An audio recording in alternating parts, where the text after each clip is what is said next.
Hi guys, आज हम एक इंटरेस्टिंग और फंडामेंटल टॉपिक को समझेंगे। तो टॉपिक है सेल डिवीज़न, जिसके अंदर हम स्पेशली माइटोसिस के बारे में जानेंगे। तो सबसे पहले सेल डिवीज़न एक्चुअली में होता क्या है। तो हमारी बॉडी एक छोटे से जाइगोट से स्टार्ट हुई थी, जो बाद में डिवाइड होते होते आज इतनी बड़ी बॉडी बन गई। इसी प्रोसेस को हम ग्रोथ भी कहते हैं। सिंपल लैंग्वेज में कहें तो सेल डिवीज़न एक ऐसा प्रोसेस है जिसके अंदर सेल डिवाइड होती है, जिसकी हेल्प से हमारी चोटें ठीक हो जाती हैं, डेड सेल रिप्लेस होती हैं और न्यू सेल्स उनकी जगह पे आ जाती हैं। तो अब देखते हैं कि टाइप्स ऑफ सेल डिवीज़न क्या होते हैं। तो सेल डिवीज़न के मेनली 2 टाइप्स होते हैं, जिसके अंदर फर्स्ट आता है माइटोसिस, जो ग्रोथ और रिपेयर के प्रोसेस में इन्वॉल्व होता है। दैन सेकंड टाइप है मियोसिस, जिसमें हमारी गैमेट्स फॉर्म होते हैं। एग्स एंड स्पर्म का फॉर्मेशन इसी प्रोसेस से होता है। इस वीडियो में हम फोकस करेंगे माइटोसिस के ऊपर। तो हमें माइटोसिस के बारे में पता होना चाहिए। माइटोसिस एक ऐसा प्रोसेस है जिसमें वन पेरेंट सेल डिवाइड होकर 2 जेनेटिकली आइडेंटिकल डॉटर सेल्स को बनाता है। यानी एक सेल से हमारी 2 डॉटर सेल्स फॉर्म होती हैं इस प्रोसेस के द्वारा। मतलब इसमें जो डीएनए है वो सेम रहता है, क्रोमोसोम नंबर दोनों सेल के अंदर सेम रहते हैं, स्ट्रक्चर एंड फंक्शंस सेल्स के वो भी सेम रहते हैं। माइटोसिस की डेफिनेशन में कंट्रोल्ड इसलिए यूज़ किया है क्योंकि अगर ये प्रोसेस कंट्रोल नहीं होगा तो सेल की ओवर ग्रोथ होने लगेगी और बाद में ये कैंसर जैसी डिसीज़ को कॉज कर सकता है। एक और बात है जो इम्पॉर्टेंट है इस प्रोसेस की, कि ये प्रोसेस सोमैटिक सेल्स में ही होता है, यानी वो सेल्स जो बॉडी के स्ट्रक्चर्स को बनाती हैं जैसे ऑर्गन्स, और ये सेल्स डाइप्लोइड होती हैं, मतलब इनके अंदर 46 क्रोमोसोम्स होते हैं।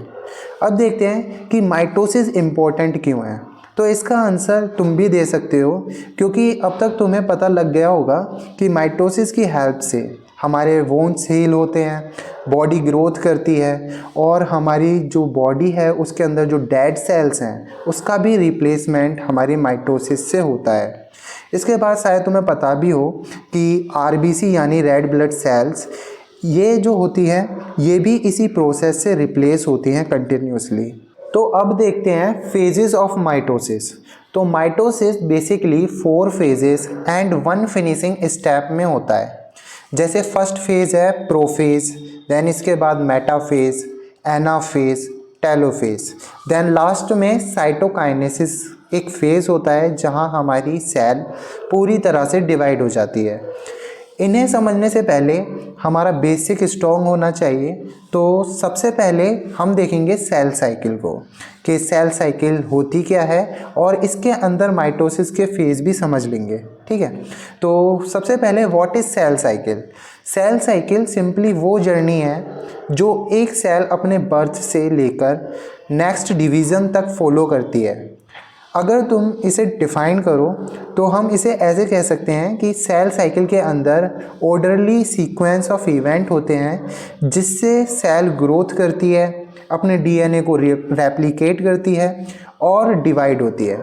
ये साइकिल 2 मेजर पार्ट में होती है। पहला इंटरफेज, जिसमें सेल डिवाइड होने के लिए प्रिपेयर होती है। फिर इसके बाद आता है एम फेज, जिसे हम माइटोटिक फेज भी कहते हैं, जिसमें एक्चुअली सेल डिवीज़न होता है।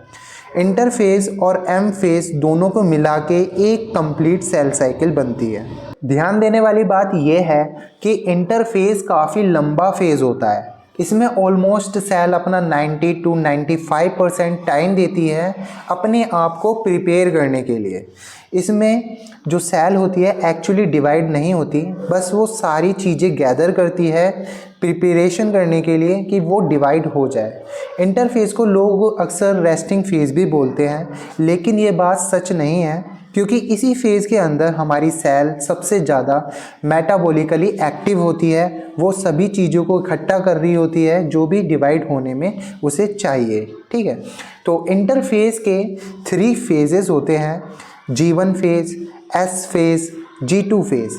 G1 फेज को हम ग्रोथ फेज 1 भी बोलते हैं, S फेज को हम सिंथेसिस फेज बोलते हैं, G2 फेज को हम ग्रोथ फेज 2 कहते हैं। एक एक करके इन्हें भी हम देखेंगे।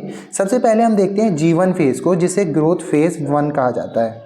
G1 फेज़ में सेल का साइज़ बढ़ता है, प्रोटीन बनते हैं, आरएनए का सिंथेसिस इसी फेज़ के अंदर होता है। यानी सेल एक तरह से अपनी मशीनरी को रेडी करती है इस फेज़ के अंदर। ये फेज़ डिसाइड करता है कि सेल डिवीज़न होगा या नहीं होगा।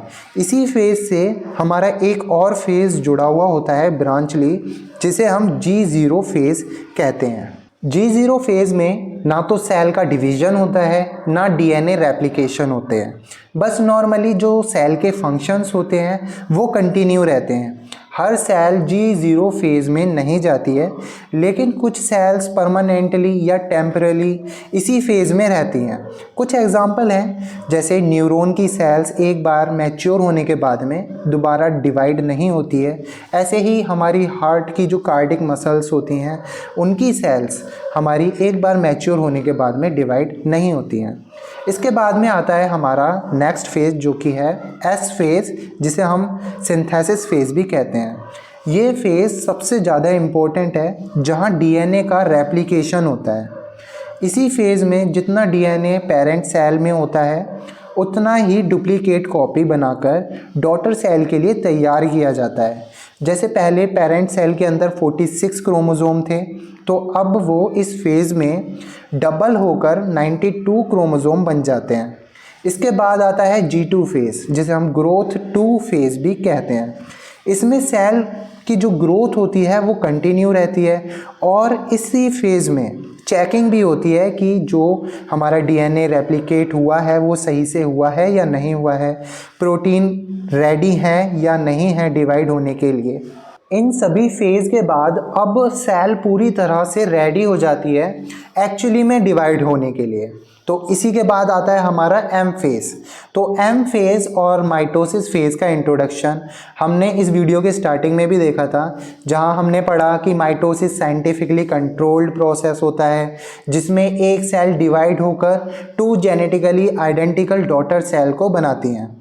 फिर माइटोसिस के हमने 4 मेन फेजेस देखे थे, जैसे प्रोफेज, मेटाफेज, एनाफेज, टेलोफेज। तो सबसे पहले आता है प्रोफेज। प्रोफेज जिसमें बहुत सारे मेजर चेंजेस होते हैं। डीएनए कंडेंस होकर थिक क्रोमोसोम बनाता है। हर क्रोमोसोम्स 2 क्रोमेटिड से मिलकर बना होता है। इसे तुम इमेज से भी देख सकते हो किस तरीके से क्रोमेटिड अटैच हुए हुए हैं सेंट्रोमियर से, ठीक है। फिर इसके बाद में हमारा जो न्यूक्लियर मेम्ब्रेन होती है इस फेज़ के अंदर, वो डिज़ोल्व हो जाती है और स्पिंडल फाइबर का फॉर्म होने लगता है।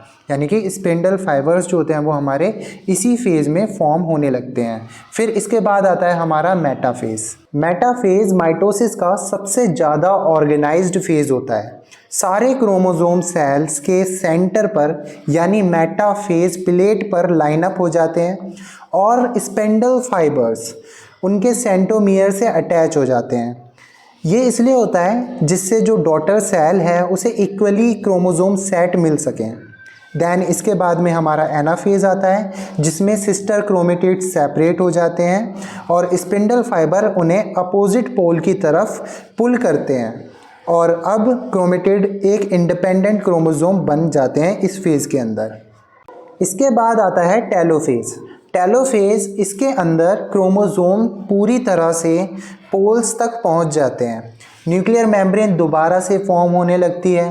क्रोमोसोम वापस से थिन क्रोमेटिन थ्रेड बन जाते हैं और इसी फेज़ के अंदर जो हमारी सेल होती है वो सेल डिवीज़न के फाइनल स्टेज पर पहुंच जाती है। इसके बाद में आता है साइटोकाइनेसिस।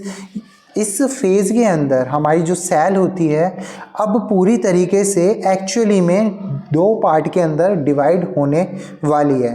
तो होता कुछ इस तरह से है कि जो हमारी सेल मेम्ब्रेन होती है वो बीच से पिंच होती है, जिसे हम क्लीवेज फोरो भी कहते हैं, और फिर इसके बाद में ये दोनों सेल सेपरेट हो जाती हैं। तो आज के लिए बस इतना ही। हमने पूरी डिटेल्स में समझा कि किस तरह से हमारी सेल साइकिल होती है, क्या इंटरफेज होता है, माइटोसिस के बारे में पढ़ा, सारे फेजेस के बारे में पढ़ा, देन लास्ट में साइटोकाइनेसिस करके हमने अपनी 2 सेल को फॉर्म करा। तो आज के लिए बस इतना ही। आगे की वीडियो में हम देखेंगे कुछ और नए topic. So thanks for watching.